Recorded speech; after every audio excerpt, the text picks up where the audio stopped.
One of the experiences in the lab that was particularly memorable was going upstairs to the microscope where I was looking at my brain samples, and I really did have one of those moments where you were sitting at the microscope and you were just like, wow, and I was really excited, and it was late at night, and I messaged my supervisor and he was really excited too. So it was a really cool moment, and it made me understand why people do this, why people stay in science and do research like this, because it really is amazing. That's really the moment when you have these experiments and you develop it and you see this is changing everything which I was thinking until then. So the first time I really got that is in 98, when we saw that presenilin was gamma secretase, was cleaving amyloid precursor protein. So the two different genes causing Alzheimer's disease came together in a very similar molecular pathway. That was really a fantastic moment. When I'm aligning microscopes, it can be really fiddly and frustrating. But one time, after we spent a lot of time trying to get this right, me and another postdoc, we actually put the microscope back together again, and the first time we used it, we got some really beautiful data. So I think the most memorable discovery or breakthrough type thing we've made in the lab was unexpected. I think that's really fun when the results turn out in a way you didn't predict. So we had predicted that the tangles, one of the clumps inside your nerve cells named tau, that those would be killing the brain cells. We thought a tangle would develop and the neuron would die. So we developed this way of watching over time in a mouse model the tangles form, and we watched over time a signal of cell death, a signal of apoptosis called caspase activation. So the prediction was we would see a tangle, we would see caspase activation, and then the cell would die.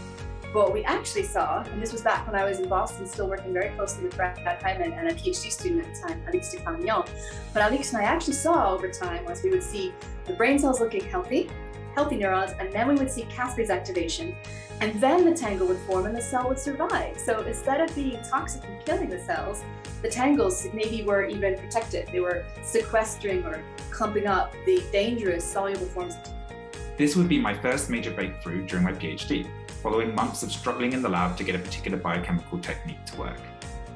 It was a simple Western blot showing that a chromatin factor becomes modified by nitric oxide following stimulation of neurons.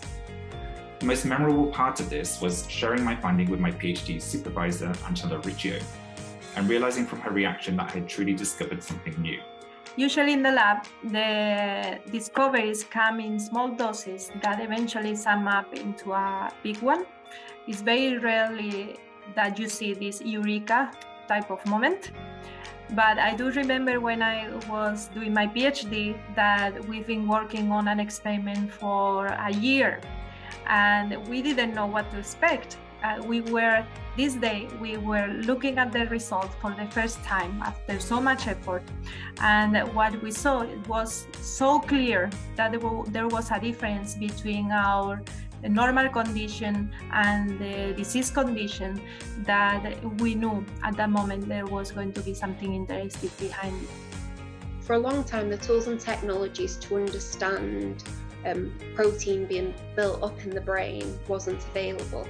So we developed these tools and technologies, and actually have started to find out that one of these proteins that clumps up in the brain actually clears on its own.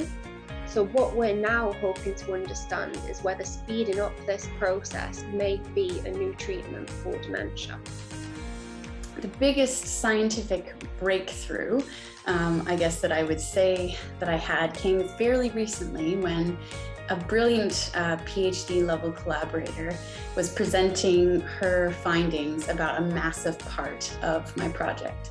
And the way that she structured her talk had a Steph's imagination hypothesis bubble over on one side of the slide, and then the reality on the other side of the slide.